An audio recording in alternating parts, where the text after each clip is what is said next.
akbar, Allahu akbar, Allahu akbar, Allahu akbar, Allahu akbar, Allahu akbar, Allahu akbar, Allahu akbar kabiran walhamdulillahi katsiran wa subhanallahi bukratan wa asila.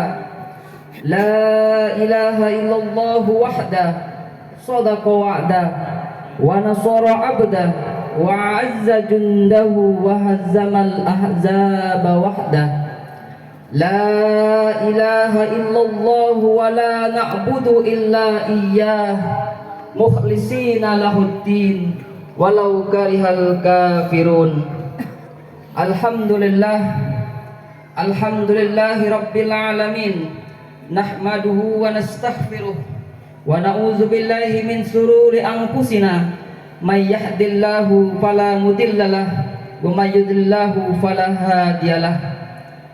Asyhadu an la ilaha illallah wa asyhadu anna Muhammadan abduhu wa rasuluhu wassalatu wassalam wa ala nabiyyina Muhammadin wa ala alihi wa ashabihi wa ta'atihi la'allakum tuflihun. Wa asyhadu anna Muhammadan abduhu wa rasuluhu wassalatu wassalam wa ala nabiyyina Muhammadin wa ala alihi wa ashabihi wa man tabi'ahu bi ihsanin ila yaumiddin. Amma ba'd. Fa ya ibadallah, usikum binafsi wa taqwallah wa ta'atihi la'allakum tuflihun. Qala Allah ta'ala fil Qur'anil Karim, ya ayyuhallazina amanu taqullaha haqqa tuqatih wa la tamutunna illa wa antum muslimun. Wa qala aidan fil Qur'anil azim, a'udzu billahi minasy syaithanir rajim, inna a'tainakal kautsar fasalli li rabbika wanhar inna sani'aka huwal abtar. Allahu akbar, Allahu akbar, Allahu akbar, walillahil hamd. Ma'asyiral muslimin, jamaah salat Idul Adha yang dimuliakan oleh Allah Subhanahu wa taala. Sebagai hamba yang dhaif, sebagai hamba yang lemah, sebagai hamba yang hina, marilah pada kesempatan yang berbahagia ini segala puji dan syukur kita panjatkan kehadiran Allah Subhanahu wa taala yang telah memberikan kita berbagai macam kenikmatan sehingga pada pagi yang berbahagia ini kita bisa hadir dalam melaksanakan rangkaian salat Idul Adha. Hadirnya kita pada pagi ini bersamaan dengan keluarnya atau hadirnya jemaah haji yang menyelesaikan manasik haji di tanah suci. Salawat teriring salam senantiasa kita curahkan kepada junjungan kita Nabiyina Muhammadin sallallahu alaihi wasallam beserta keluarga, sahabat dan para pengikut yang setia serta para generasi penerus risalah dakwanya sehingga pada akhir zaman. Ma'asyiral muslimin rahimakumullah yang beriman, bawakan pelajaran bermakna penuh mutiara hikmah di antara syiar-syiar agama yang paling mulia. Idul Adha bawakan suasana hari-hari Allah, menyajikan pengertian manusia hanyalah makhluk lemah yang kelak akan dihimpunkan di hadapan kemahabesaran dan kemahakuasaan Allah Subhanahu wa taala. Idul Adha bersambut kalimat utama berupa talbiyah, takbir, tahlil dan tahmid yang terbit dari hati nurani yang suci, tersuarakan pada lisan kaum muslimin yang sejati, diikuti oleh tasbih makhluk semesta yang tunduk kepada Rabb-Nya. Ma'asyiral muslimin jemaah yang berbahagia, dalam beberapa hari terbilang dari para hamba yang ikhlas memenuhi panggilan Rabb mereka, bergemuruh tiada terputus bacaan talbiyah yang membahana mengatasi garangnya padang-padang gersang negeri Hijaz. Dalam waktu bersamaan dalam waktu bersamaan di seantero jagat raya berkumandang takbir, tahlil dan tahmid bergaung mengangkasa sahut menyahut dan berlanjut sampai sempurnanya hari tasyrik.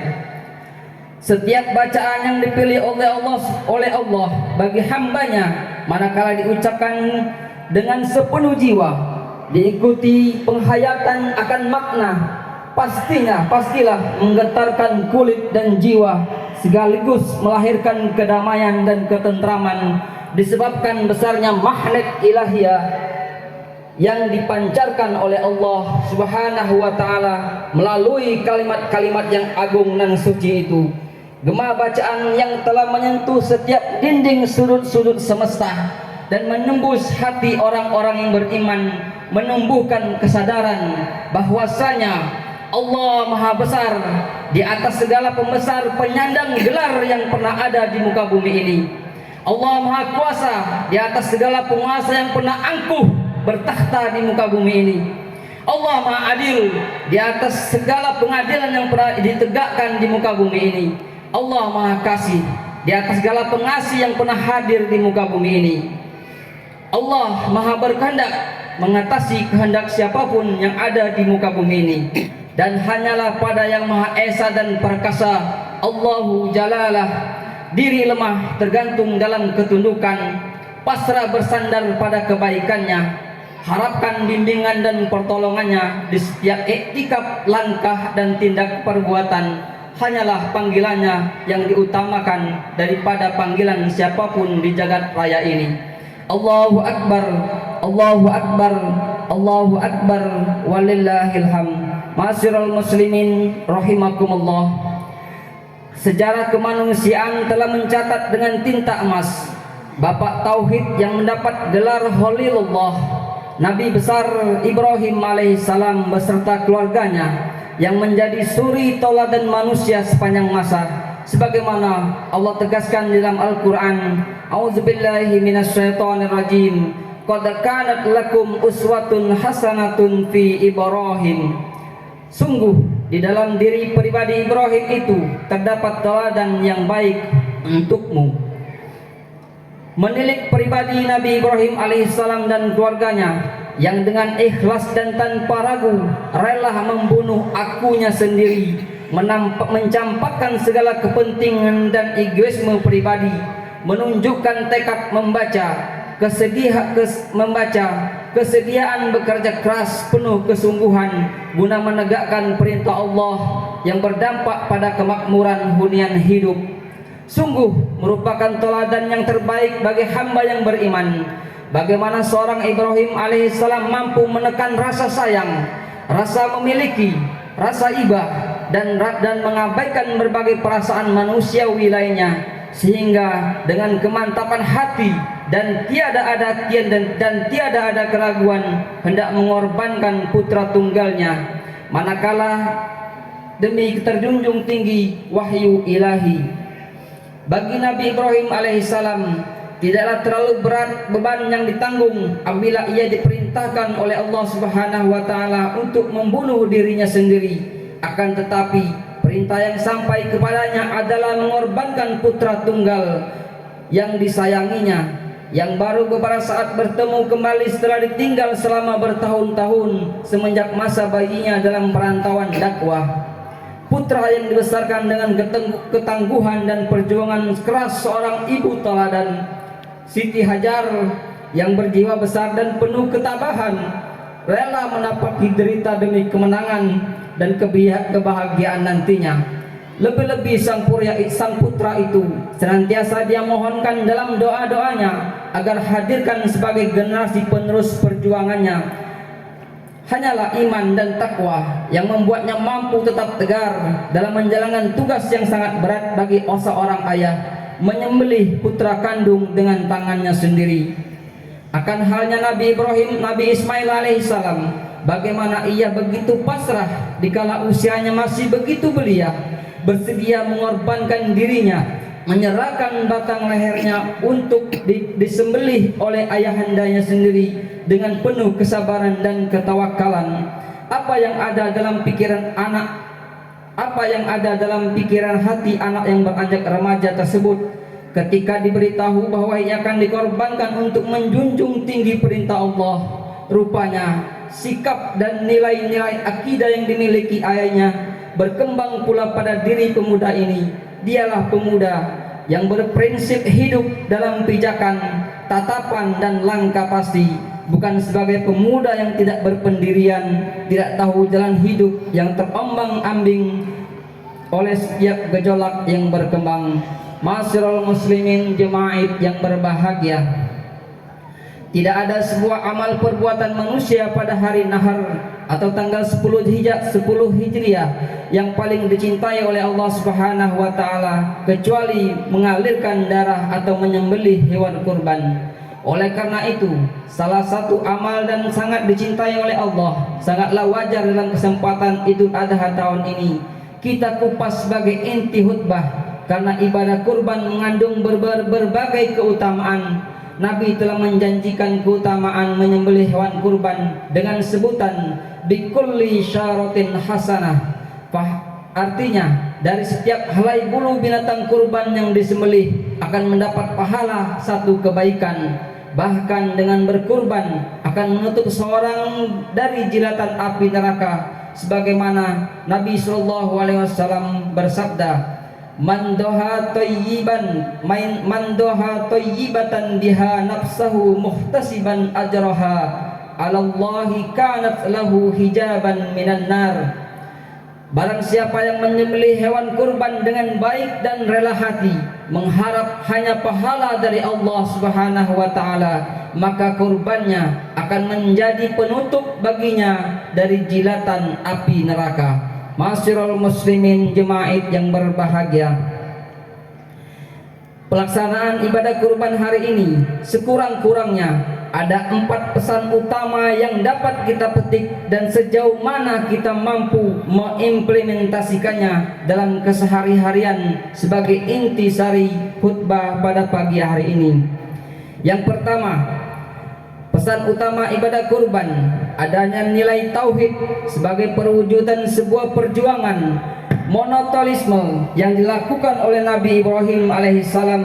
Ternyata ibadah kurban mengandung unsur ketauhidan dari aspek ibadah kurban yang dilakukan oleh Nabi Ibrahim alaihissalam dengan jalan mengorbankan Nabi Ismail dalam mengajarkan kepada kita agar bertauhid yang benar.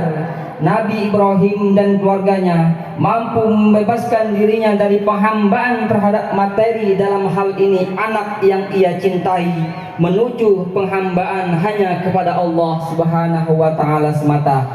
Melalui pesan ibadah kurban ini, mereka mampu memperlihatkan keimanan, ketundukan dan ketaatannya hanya kepada Allah, pemilik alam semesta. Nabi Ibrahim telah berhasil melepaskan diri dari kelengketannya terhadap duniawi, bahkan jasad, jiwa maupun hati, ruh, karena kelengkatan terhadap dunia akan menjadi penghalang seseorang untuk melakukan pengorbanan, ketaatan maupun kepatuhan dalam menjalankan perintah Allah Subhanahu wa taala. Kepasrahan Nabi Ibrahim alaihissalam terlantun dalam doa-doa beliau. Inni wajjahtu wajhiya lillazi fataras samawati wal ard hanifan musliman wa ma'ana minal musyrikin. Inna sholati wa nusuki wa mahyaya wa mamati lillahi rabbil alamin la syarika lahu wa bidzalika umirtu wa ana minal muslimin. Kuhadapkan mukaku kepada yang menjadikan langit dan bumi. Aku cenderung lagi berserah kepada Allah, dan bukanlah aku dari golongan orang-orang yang menyekutukan Allah. Sesungguhnya salatku, ibadahku, hidup dan matiku kuserahkan sepenuhnya hanya kepada Allah, Tuhan sekeluruhan alam. Sekali-kali tidaklah aku menyekutukannya, dan dengan demikian aku ditugaskan dan aku adalah dari golongan orang-orang muslim. Yang kedua, ibadah kurban membawa pesan spiritualitas. Ibadah kurban merupakan salah satu instrumen atau sarana untuk pembuktian sejauh mana keimanan seseorang kepada Allah Subhanahu wa taala. Bentuk rasa keimanan seseorang juga meliputi keikhlasan. Artinya harus murni dilakukan semata-mata mengharap ridho dari Allah Subhanahu wa taala. dalam rangkaian menjalankan ibadah kurban. Allah Subhanahu wa taala berfirman, A'udzubillahi minasyaitonir rajim. Bismillahirrahmanirrahim. Inna a'tainakal kautsar fasholli lirabbika wanhar. Inna sani'aka huwal abtar. Surah Al-Kautsar al-ayah wahidah ila salas. Sesungguhnya kami telah memberikan kepadamu nikmat yang banyak, maka dirikanlah salat karena Tuhanmu dan berkurbanlah. Sungguhnya orang-orang membenci kamu, dialah orang-orang yang terputus amal kebaikannya. Berkurban bukan karena rasa malu kepada masyarakat jika tidak berkurban, karena kita orang mampu, atau karena orang mampu ingin dilihat sebagai orang yang rajin melaksanakan ibadah. Dimaksudkan untuk pencitraan semata. Jika berkurban seperti ini tidak akan pernah diterima di sisi Allah Subhanahu wa taala, dan ibadahnya dapat dikatakan tidak ada di dalam unsur spiritual. Bahkan ibadah yang seperti itu akan mendapatkan dosa apa yang telah ia perbuat. Oleh karenanya, ketika melaksanakan ibadah kurban dituntut adanya keikhlasan yang tumbuh dari lubuk hati yang terdalam, sehingga dapat diterima oleh Allah Subhanahu wa taala sebagai amal soleh. Berkorban diharapkan dapat menumbuhkan dan mengasah rasa keikhlasan dalam beragama, rasa keimanan yang meliputi ketaatan. Dengan arti kata, ibadah kurban harus dilaksanakan atas dasar ketaatan kepada perintah Allah Subhanahu wa taala. Ma'asyiral muslimin jemaah Idul Adha yang berbahagia, yang ketiga, melalui ibadah kurban telah memesankan kepada manusia adanya kepekaan sosial. Dalam ibadah kurban juga terdapat nilai-nilai sosial, karena setiap ibadah yang Allah syariatkan untuk hambanya, terkadang nilai-nilai sosial Islam adalah agama yang tidak dipisahkan dari kehidupan sosial, sehingga banyak kita ditemukan hadis terkandung dalam nilai-nilai sosial kemanusiaan. Oleh karenanya tujuan utama pelaksanaan kurban bukan hanya sekadar ibadah semata untuk meraih pahala akhirat, tapi juga bertujuan bagi kemaslahatan umat manusia di dunia, yaitu saling membagi antar sesama makhluk sosial. Yang barangkali kita saban hari bisa menikmati lezatnya daging kambing, sapi dan kerbau, namun belum tentu bagi saudara kita yang dalam kekurangan. Momen Idul Adha, Idul Kurban inilah barangkali mereka bisa terhibur dengan menikmati daging kurban yang kita bagikan untuk mereka.